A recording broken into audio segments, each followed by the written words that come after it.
Person का जिसका नाम है सिक्युआ। ठीक है, अब उस पर्सन के बारे में हम देखेंगे कि कैसे उन्होंने इस लैंग्वेज को लिखा या बनाया। He created a written language for the Cherokees. उन्होंने वो लैंग्वेज जो है किन लोगों के लिए लिखी थी? चेरोकीज पीपल के लिए। Okay, now let's begin the chapter. Sequoyah spent his early years like most Cherokees warrior. जैसे बाकी के चेरोकी वॉरियर करते थे उसी तरह से सिक्युआ भी अपनी लाइफ जो है वो स्पेंड कर रहा था हंटिंग यानी शिकार करने में, और फाइटिंग यानी लड़ाइयां लड़ने में, युद्ध करने में। ठीक है, but when he was still a young man he hurt his leg badly. पर जब वो एक यंग मैन ही था उसी समय क्या हुआ कि उसका एक पैर जो है वो बहुत ही बैडली इंजर्ड हो गया, हर्ट हो गया, उसमें चोट लग गई। Because of this injury he could not longer fight or hunt। अपनी अब टांग की परेशानी की वजह से, उसकी लेग में जो प्रॉब्लम था उसकी वजह से अब वो हंट या फाइट नहीं कर पाता था। ठीक है, but Sequoyah was not a person who would sit idle. Idle होता है कि फ्री बैठना, बिना किसी काम के ऐसे ही बैठे रहना। तो सिक्वा जो था वो एक ऐसा पर्सन नहीं थे कि वो ऐसे फ्रीली अपना टाइम वेस्ट करते रहे। He wanted to learn some trade which would keep him active and busy. अब वो ऐसा कुछ काम करना चाहते थे जिससे वो एक्टिव भी रहें और बिजी भी रहें। He went to a silversmith। तो उन्होंने डिसाइड किया वो एक सिल्वर स्मिथ के पास गए। सिल्वर स्मिथ कौन होता है? जो चांदी के चीजें बनाता है, राइट। जैसे गोल्ड स्मिथ कौन होता है? एक सुनार होता है जो सोने की चीजें बनाता है। सेम एज सिल्वर स्मिथ कौन होता है? सिल्वर स्मिथ एक पर्सन होता है जो चांदी की चीजें बनाता है। And requested him to train him. और सिक्वा उनके पास गया और उन्होंने उससे रिक्वेस्ट किया कि वो उसे ट्रेन करें, उसे अपना काम सिखाएं। Being a good learner, he soon became skilled at working with silver। एक अच्छे लर्नर होने के नाते उन्होंने जल्दी से वो जो काम था उसमें महारत हासिल कर ली। उनको जल्दी ही वो वर्क जो था वो आ गया। ठीक है, in a few years Sequoyah became famous as a craftsman. कुछ ही सालों में सिक्वा जो था वो बहुत फेमस हो गया एक क्राफ्ट्समैन बन के। क्राफ्ट्समैन यानी एक अच्छा कारीगर बन के, कि वो उन चीजों को बहुत अच्छे से बना सकते थे। चांदी के जो भी, चाहे वो ज्वेलरी बनानी है, बॉक्सेस बनाने हैं, या कोई भी गिफ्ट आइटम बनाना है, तो सभी चीजों को वो बहुत अच्छे से बना सकते थे। Kritagya, can I see your face? Where are you? Kritagya Bansal, I will remove you. Just set your camera. Okay, after that क्या होता है? Many white hunters and traders came to him. अब वो फेमस क्राफ्ट्समैन बन गया था तो बहुत सारे वाइट हंटर्स, कौन है? वाइट यानी अंग्रेज लोग होते हैं ना, उन्हें वाइट पीपल कहा जाता है। तो बहुत सारे वाइट पीपल जो थे, गोरे लोग जो थे, अंग्रेज जो थे, वो hunters and traders came to him to buy silver articles which they wanted to present as gifts to their wives and friends। तो वो उसके पास आकर चांदी की अच्छी अच्छी चीजें खरीदने लगे जो वो अपनी वाइफ्स को खुश करने के लिए उनको गिफ्ट करते थे या फिर अपने फ्रेंड्स को गिफ्ट करते थे। तो वो धीरे धीरे बहुत फेमस हो गया। These men admired Sequoia not only for his good workmanship but also for his cleverness and honesty। अंग्रेज लोग जो थे, जो उसके पास आते थे, वो उसे बहुत पसंद करने लगे थे।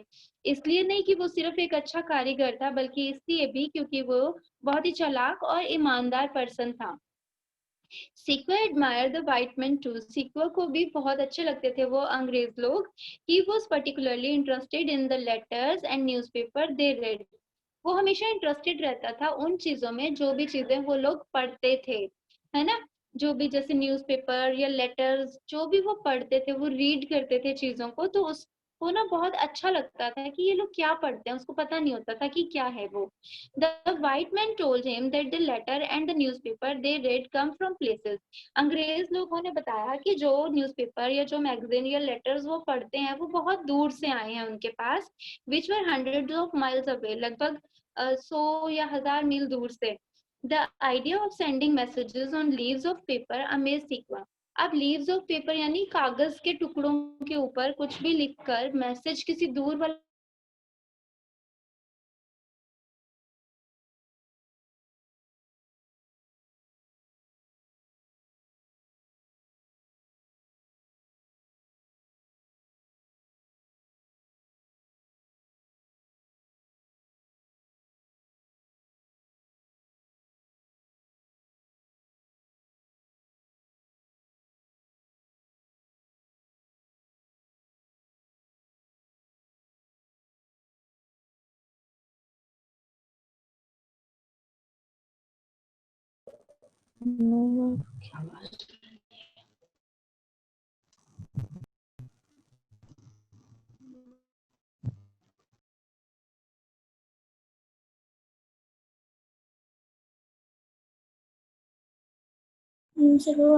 आवाज नहीं आ रही। बेटा wait due to network issue my voice has gone. Okay, no issues. अब आप लोग मुझे सुन पा रहे हैं ना? फाइन। तो मैंने आपको बताया कि अंग्रेज लोग जो थे उन्होंने सीक्वेंस से कहा कि जो भी लेटर्स या न्यूज़पेपर वो रीड करते हैं वो बहुत दूर दूर से उनके पास आते हैं। तो ये वाला आइडिया या ये वाली चीज जो थी ना उसको बहुत हैरानगी वाली लगी कि अगर किसी ने किसी को भी कुछ भी कहना है तो वो उसे लिख कर भी बोल सकता है। वाओ, ये तो बहुत ही अमेजिंग थिंग है। उसको ये बात हैरान करने वाली लगी। ठीक है, क्यों लगी? क्योंकि उसको लिखना और पढ़ना नहीं आता था। Sequoia couldn't stop thinking about the letters and newspapers that the white men read. Sequoia जो था वो कभी भी उनके बारे में सोचना बंद नहीं कर पाया। किसके बारे में? जो भी अंग्रेज लोग पढ़ते थे चीजें, जो भी लेटर्स या न्यूज़पेपर वो पढ़ते थे, है ना? तो उसको लगा कि मैं एक बार देखूं, सोचूं उनके बारे में कि वो क्या चीज है। He called these talking leaves. उसने उन पेपर्स को टॉकिंग लीव्स कहा। क्यों कहा? क्योंकि वो कागज ऐसे थे जो बोल पाते थे, जो व्यूज बता पाते थे किसी को, है ना? Because they seem to talk to people as clearly as voices did. क्योंकि जो लिखा हुआ होता है वो भी बिल्कुल उतना ही क्लियर होता है जितना बोल के हम अपनी किसी बात को क्लियर कर पाते हैं। तो इसलिए उसको वो चीज जो है वो बहुत ही हैरान करने वाली लगी। Once he had asked the white man what the letters and newspaper contained. एक दिन उसने एक अंग्रेज आदमी से पूछा कि इन चीजें, ये जो चीजें हैं, ये जो लेटर्स हैं, ये न्यूज़पेपर्स हैं, इसमें क्या है, क्या कंटेन करते हैं, ये इसमें क्या लिखा है? तो the white man had said after thinking about secures question for a while, sounds. तो जो व्हाइट मैन था उसने कुछ देर सोचा, फिर उसको बताया कि इनके अंदर साउंड है ना? Sound, ideas and words. इसके अंदर साउंड है, आइडियाज हैं और वर्ड्स हैं। जो पर्सन कुछ भी कहना चाहता है उसके वर्ड्स हैं इसमें। If you know how to read, अगर तुम जानते हो कि कैसे किसी चीज को पढ़ना है, you can read them with your eyes. तो तुम इन चीजों को अपनी आंखों से पढ़ सकते हो। Just as you can hear words with your ears if they were spoken. जैसे कोई चीज बोली जाती है, कोई भी बात बोली जाती है तो हम उस बात को क्लियरली समझ लेते हैं ना। सेम एज जो पेपर पे कोई चीज लिखी होती है तो उसको भी इजीली समझा जा सकता है कि अगर आपको पढ़ना आता हो सिर्फ तभी। ठीक है। After that, Sikwa had never heard of an Indian tribe that had a written language. Sikwa ने कभी किसी इंडियन ट्राइब के बारे में नहीं जाना था जिसमें रिटन लैंग्वेज का यूज होता है। तो इंडियन ट्राइब क्यों बोला गया? क्योंकि इंडिया की अपनी एक स्क्रिप्ट है, सेम एज अमेरिकन की अपनी एक स्क्रिप्ट है। जैसे अमेरिकन नेटिव हैं, वो लोग अमेरिका के रहने वाले हैं, तो उनकी जो अंग्रेज लोग हैं उनकी अपनी एक स्क्रिप्ट है अपनी लैंग्वेज की। सेम एज इंडियन ट्राइब जो है, इंडियन पीपल है, उनकी भी अपनी एक स्क्रिप्ट है। तो उसने कभी भी सुना नहीं था उस इंडियन ट्राइब के बारे में that had a written language, जिनके पास एक रिटन लैंग्वेज है। But how wonderful it would be to have a language that could be written down. पर कितना अमेजिंग थिंग होगी अगर कोई भी लैंग्वेज जो है उसको लिखा जाए, है ना? अगर लिखा जाता है तब भी तो पूरी बात समझ में आती है जैसे बोलकर समझ में आती है।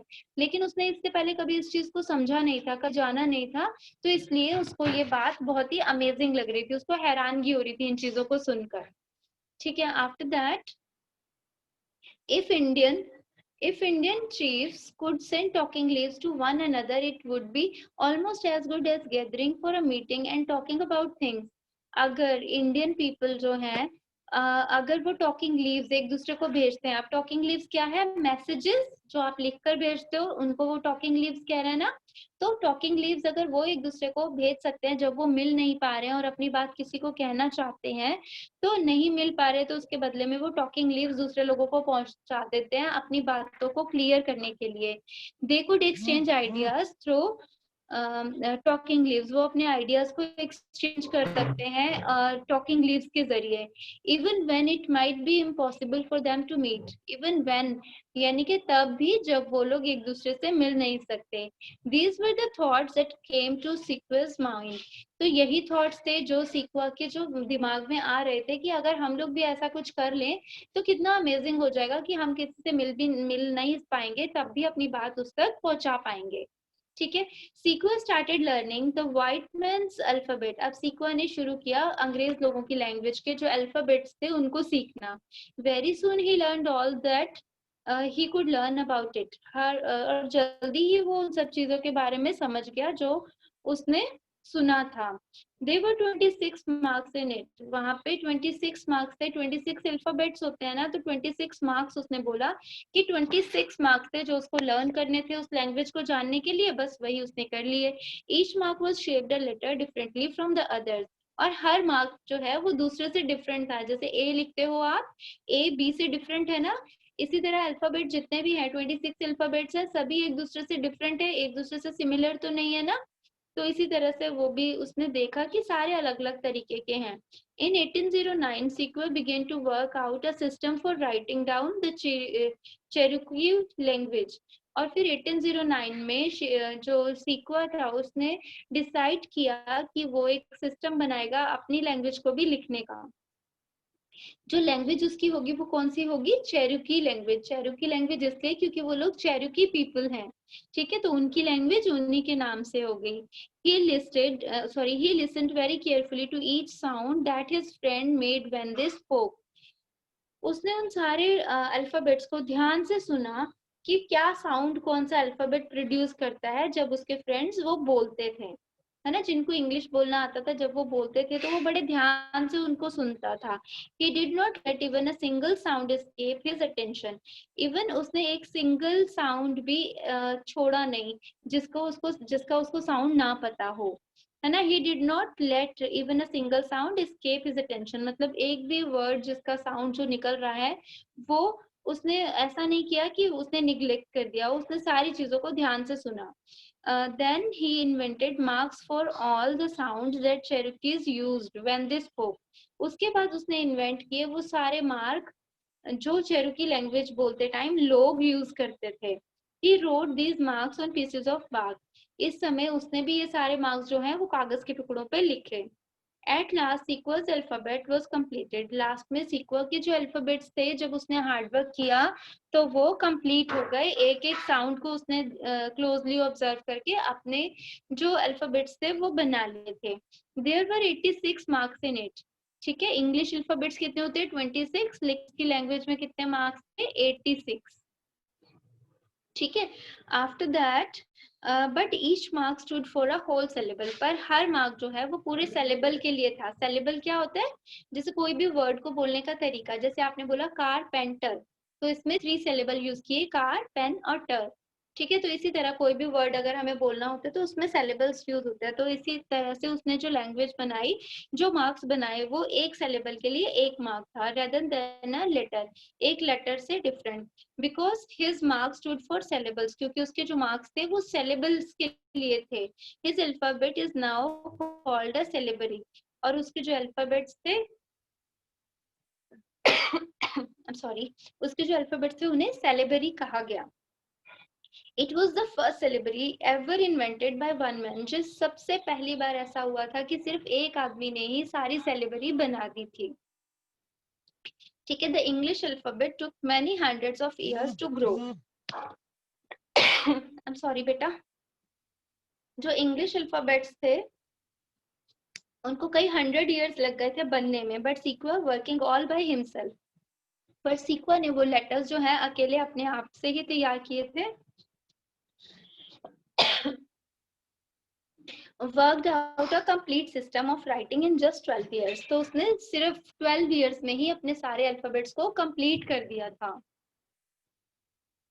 ठीक है, तो मतलब देखो इंग्लिश अल्फाबेट्स जो कि सिर्फ 26 हैं, तो उसमें 100 इयर्स लग गए थे उसको बनाने में, लेकिन सीक्वा ने वो 12 इयर्स में ही कंप्लीट कर लिए थे और उसने अकेले ही उन पे वर्क किया था। ठीक है, turn your next page, 74 page number. When the syllabary was ready, जब सिलेबरी रेडी हो गई, एक minute,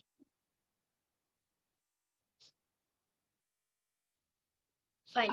When the syllabary was ready, Sequoia started teaching his daughter Ahokya to read. तो सिलेबरी जब रेडी हो गई तो सबसे पहले उसने अपनी डॉटर को ट्रेंड किया उन अल्फाबेट्स को सिखाने के लिए, उनको रीड करना सिखाया।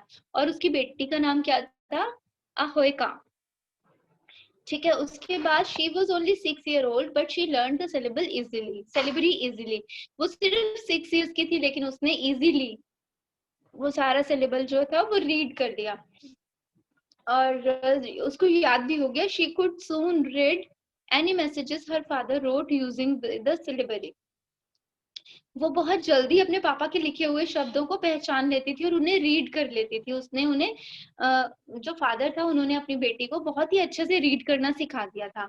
Seiko was dilated. अब सीको जो था वो बहुत ही डिलाइटेड था, बहुत खुश था वो।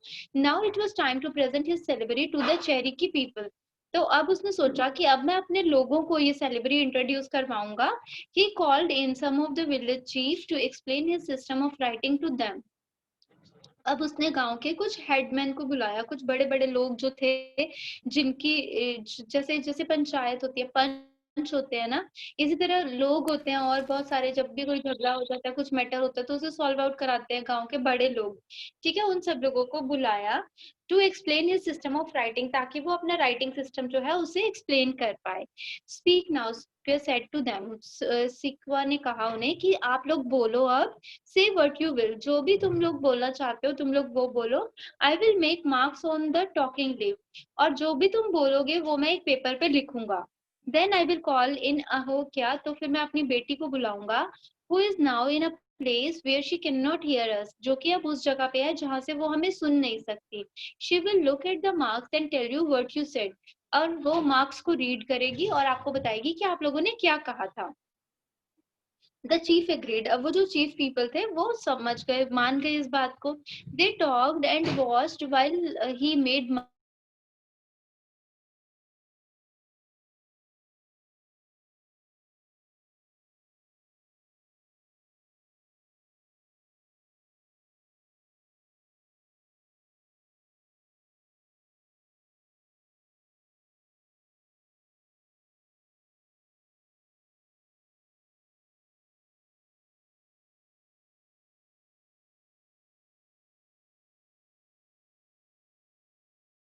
Chief tested this game again and again. अब जो चीफ थे उन्होंने ये वाली गेम बार बार शुरू की। उनको लगा कि शायद इस लड़की ने सुन लिया होगा इसीलिए हमें बताया, तो उन्होंने बार बार ऐसा टेस्ट करने के लिए किया। They found that the marks made by Sequoyah always told what each person had said. तो उन्होंने देखा कि सीक्वा जो भी पेपर पे मार्क बना रहा है उन पेपर के थ्रू वो सारी चीजें लिख रहा है जो भी हर इंसान बोल रहा है। There was no doubt that Sequoyah was right. इसमें कोई शक नहीं था कि सीक्वा जो है वो बिल्कुल सही है। Ideas could speak from scraps of bark. Ideas जो थे वो भी कहे जा सकते हैं अगर कागज के टुकड़ों पे लिखे जाएं। तो मतलब हम अपने आइडियाज को जरूरी नहीं है बोल के ही किसी को बताएं, हम लिखी हुई बात भी अच्छे से समझा सकते हैं, बातों को लिख कर भी समझा सकते हैं। At last, the oldest of the Cherokee chiefs said to Sequoia, Sequoia, you have done something wonderful. तो जो हेडमैन था उन सब लोगों में से जो सबसे बुजुर्ग थे उन्होंने क्या कहा कि सीक्वा तुमने एक बहुत ही वंडरफुल जॉब किया है, तुमने बहुत ही अच्छा काम किया है। You should teach us how to make these marks and to read them. अब तुम हमें सिखाओ कि किस तरह से ये मार्क्स बनाने चाहिए और उनको रीड करना चाहिए, right. It is said that the chief learn to read in just a few hours. ये कहा जाता है कि वो जो चीफ पीपल थे वो बड़े थे, समझदार लोग थे, इसलिए उन्होंने कुछ ही घंटों में वो सारे सीख लिए words. They memorize enough of Sequoyah's syllabary to read a story which he wrote out for them. उन्होंने मेमोराइज किए यानी याद किए उन्होंने उनको, जो सीक्वा ने एक स्टोरी लिखी थी उनके लिए अपनी सेलिब्रिटी से रिलेटेड। तो उस स्टोरी को रीड करके उनको वो बहुत ही अच्छे से और आसानी से याद हो गए। फिर द होल सेलिब्रिटी, उन्होंने वो सारी सेलिब्रिटी जो उसने लिखी थी उसको कॉपी किया and took it home with them, और अपने घर ले गए उन उसको साथ में। They went from house to house. अब वो लोग एक घर से दूसरे घर में गए, making marks and explaining what they mean. उन्होंने वो सारे मार्क्स वहां जाकर बनाए और लोगों को समझाया कि इसका मतलब क्या है। The people stayed up all night learning how to make the marks and memorizing what they stood for. अब जो लोग थे वो लोग जो थे सारी रात उन चीजों को, उन मार्क्स को याद करते रहे और ये देखते रहे कि कौन सा मार्क किसके लिए यूज किया जाता है। By the next morning the whole village had learn the Cherokee syllabary, और अगले सुबह तक सारा गांव जो था वो चेरोकी सिलेबरी जो थी वो बहुत ही अच्छे से सीख चुके थे, याद कर चुके थे।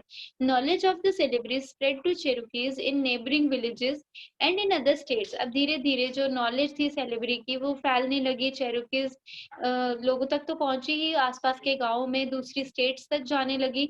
With in 2 years Cherokee everywhere were learning to read and write. 2 साल के अंदर चेरोकीज जो थी लैंग्वेज वो हर जगह पढ़ी और लिखी जाने लगी। In 1823 the chief of the tribe drew up a constitution for the Cherokees. और 1823 में जो चीफ थे उस ट्राइब के, उन्होंने कॉन्स्टिट्यूशन बनाया चेरोकीज के लिए। कॉन्स्टिट्यूशन क्या होता है बेटा? System and basic principle that a state, country or an organization is governed by. Constitution क्या होता है? जैसे हम लोगों के पास भी कॉन्स्टिट्यूशन है ना इंडिया का, जो डॉक्टर BR अम्बेडकर ने लिखा है, इसी तरह रूल्स और रेगुलेशंस वाली एक बुक उन लोगों ने भी तैयार की चेरोकीज के लिए। Then the Cherokees started their own newspaper. उसके बाद चेरोकीज ने अपना ही एक अखबार बनाना शुरू किया, अपना एक अखबार प्रिंट किया। They also began to print books for children. उन्होंने बच्चों के लिए भी किताबें प्रिंट करनी शुरू की। The elders of the tribe began to write down old songs and stories. अब बड़े लोग जो थे उन्होंने पुरानी कहानियां और गाने जो थे उनको लिखना शुरू किया। For 1,000 years their stories had been passed on by word of mouth. जो कहानियां उनकी हजारों साल पहले की थी, जो जैसे पेरेंट्स ने अपने बच्चों को सुनाई तो उन्होंने फिर आगे अपने बच्चों को सुनाई, उन्होंने फिर आगे अपने बच्चों को सुनाई, तो ऐसे सिर्फ सुन सुन के ही वो चल रही थी। अब वो लिखी जाने लगी, है ना। धीरे धीरे करके उनके जो रिकॉर्ड्स है वो मेंटेन होने लगे उनकी अपनी लैंग्वेज में। Now they could be written down and preserve forever. अब वो जो कहानियां थी, जो स्टोरीज थी, वो लिखी जाने लगी और हमेशा के लिए सेव्ड रही, वो प्रिजर्व्ड हो गई। The Cherokee also wrote about old charms, prayers and ways of curing sickness. Cherokee people जो थे उन्होंने बहुत सारी और चीजें भी लिखी, जैसे और सुंदर चीजें, पुरानी चीजें जो यूजफुल है, प्रेयर्स जो प्रेयर्स प्रेयर्स प्रेयर्स जो वो लोग करते हैं उनके लिए, है ना। तो उसके बाद क्या किया उन्होंने, और उसके साथ साथ उन्होंने प्रेयर्स और जो जो दवाइयां या जो ट्रीटमेंट वो अपने लोगों को देते थे ओल्ड सिकनेस के लिए, वो सारी चीजें उन्होंने बुक्स में लिखी। They wanted to write down everything that was worth remembering. अब उन्होंने, वो चाहते थे कि जो चीजें हमेशा हमें याद रखनी चाहिए, हमारी ट्राइब के लिए यूजफुल है या हम लोगों के लिए यूजफुल है, उन सारी चीजों को लिखा जाना चाहिए ताकि वो हमेशा लोगों को याद रहें और वो लोग यूज कर पाए। सीक्वा बिकेम फेमस इन 19 अब सीक्वा जो था धीरे धीरे फेमस हो गया। इन 1907 Oklahoma became the 46th state in the United States of America. और ओक्लाहोमा जो थी 1907 में 46th स्टेट बन गई यूनाइटेड स्टेट्स ऑफ अमेरिका की।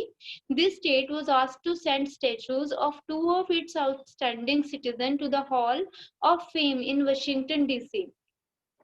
अब क्या हुआ कि जब वो 46 स्टेट बन गई तो वहां के लोगों को ये कहा गया कि अपने लोगों में से 2 फेमस लोगों के स्टैचूज बना के भेजो ताकि वो वाशिंगटन DC में जो हॉल ऑफ फेम है वहां पे लगाए जाएं।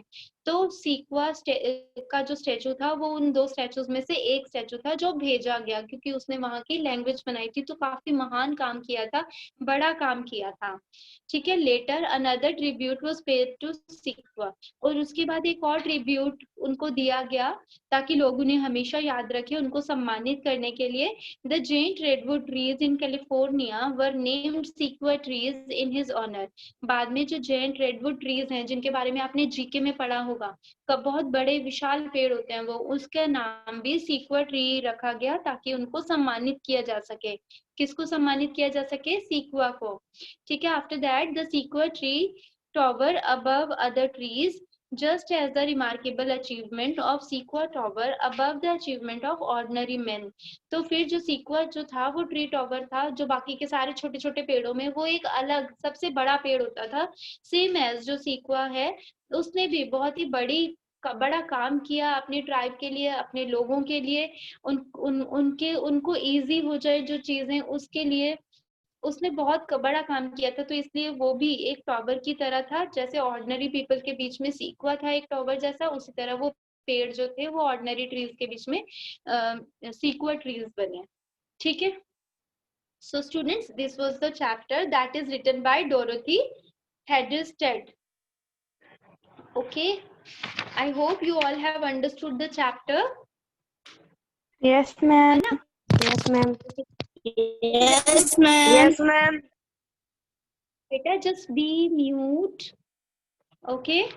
अब देखिए, मैंने आपको बताया कि कैसे कोई भी काम मुश्किल नहीं होता, हम हमेशा कहते हैं. तो इसका एक एग्जाम्पल था ना, जो लोग जिनको बिल्कुल पढ़ना लिखना भी नहीं आता था, उन्होंने अपनी पूरी स्क्रिप्ट रेडी कर ली, अपनी एक लैंग्वेज बना ली, तो वो रिटर्न रिकॉर्ड्स रख सकें अपनी लैंग्वेज के, अपनी जो चीजें जो वो लोग करते थे, जो जिस तरह से सब लोगों को ठीक करते थे, इस तरह सारी चीजें वो कर पाए लिखकर.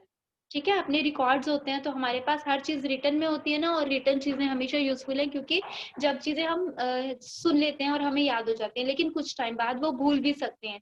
लेकिन जो रिटर्न रिकॉर्ड्स होते हैं वो कभी भी डिस्ट्रॉय नहीं होते, है ना. तो इसलिए एक यूजफुल काम किया जो उनकी ट्राइब के लिए भी बहुत अच्छा था. So students, this is the time for the questions. Now from this chapter only, if you want to ask, then you can ask. After that we will revise the previous things one by one. Okay, you can raise your hands before speaking. If you have any query, you are unable to understand anything in this chapter, you can ask about that. आप बोल सकते हो उस chapter के बारे में, कुछ भी चीज जो आपको क्लियर नहीं है उसके बारे में आपको पूछना हो तो just you have to raise your hand. After that I will ask you about that. Okay, so you all have cleared the chapter, no one is raising the hand. सब लोगों को क्लियर है, that's good. आप लोगों ने ध्यान से सुना तो आपको आया. Okay, May I please? I have told you to raise your hand but you were not raising. Okay Niana, sorry Navya, just tell me. Ma'am syllabary का मतलब क्या होता है? बेटा सिलेबरी जैसे इंग्लिश में अल्फाबेट्स होते हैं ना, और उनको यूज करके हम वर्ड्स बनाते हैं, है ना. जब हम कोई भी वर्ड बोलते हैं तो वो उसमें सेलेबल सिस्टम यूज होता है. मतलब सेलेबल क्या होता है कि साउंड आता है. जैसे आपने बोला पेन, तो ये एक साउंड दे रहा है ना, ई साउंड दे रहा है ना इसमें, तो ये वन सिलेबल है. अगर आपने बोला कारपेट, कारपेट बोला तो आपने टू सिलेबल वर्ड यूज किया जिसमें दो साउंड आ रहे हैं. एक कार में ए साउंड आ रहा है और पेट में ई साउंड आ रहा है. ठीक है, यहाँ पे टू सिलेबल हो गया. सेम एज अगर आपने बोला कंफर्टेबल, तो ये मोर देन टू सिलेबल है. ठीक है, तो इसी तरह जो सिलेबल सिस्टम होता है उसी सिस्टम को उसने यूज किया, और उसके जो वर्ड्स उसने बनाए, जो उसने अल्फाबेट्स लिखे, उन अल्फाबेट्स में उसने जो सिलेबल्स को यूज किया, उस सिस्टम को सेलिबरी सिस्टम कहा गया. Alphabets now is called syllabary. जो उसने अल्फाबेट्स तैयार किए उन उस अल्फाबेट्स को सेलिबरी कहा गया.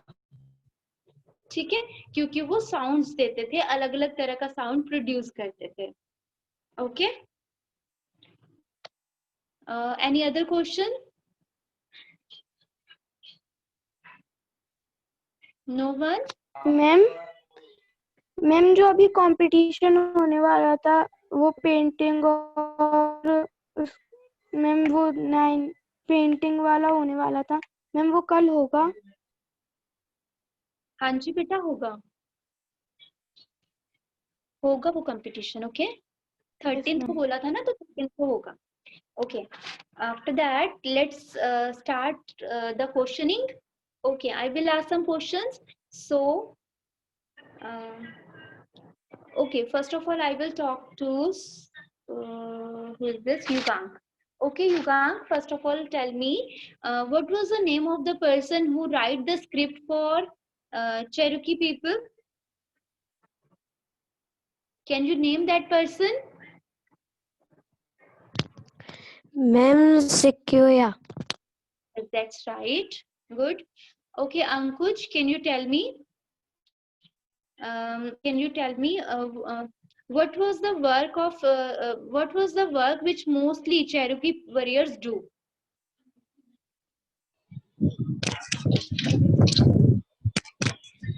मैम रिपीट मैम एक बार फिर से.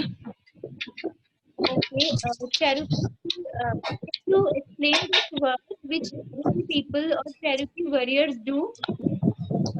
मैम वो चांदी की चीजें बनाता था। No, your answer is wrong. You are not understanding the question. Just understand the question and repeat. Okay? I'm asking you. Here, do आवाज नहीं आ रही ma'am. you can mute yourself. Yati, just tell me. Yati, Yes, ma'am. beta, tell me. Do you know which work most Cherokee people did in the old times? कौन सा ऐसा काम था जो चेरोकी पीपल करते थे, चेरोकी लोग करते थे? कौन सा वर्क था? मैम चेरोकी सेलिब्रेट बेटा they were hunting and fighting. Okay, क्या करते थे वो? Hunting and fighting. Okay, my next question is from Kritagya. Can you tell me the name of Sequa's daughter?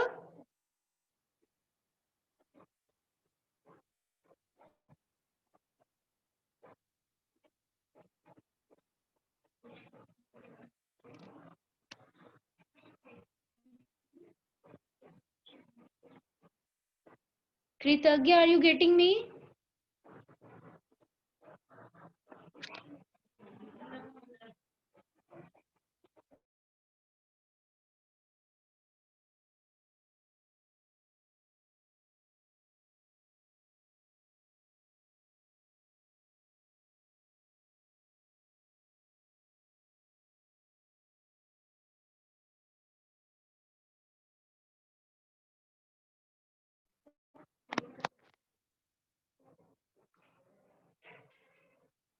और अगर कुछ भी नहीं क्लियर है, then you have to read this chapter again. Okay, you have to read this chapter again, and you can discuss me in the next class also about that. Now I'm asking you some questions related to the previous chapter. The previous chapter is a coach with a Midas touch. Okay. Okay, Yashwini, it's your turn. Can you tell me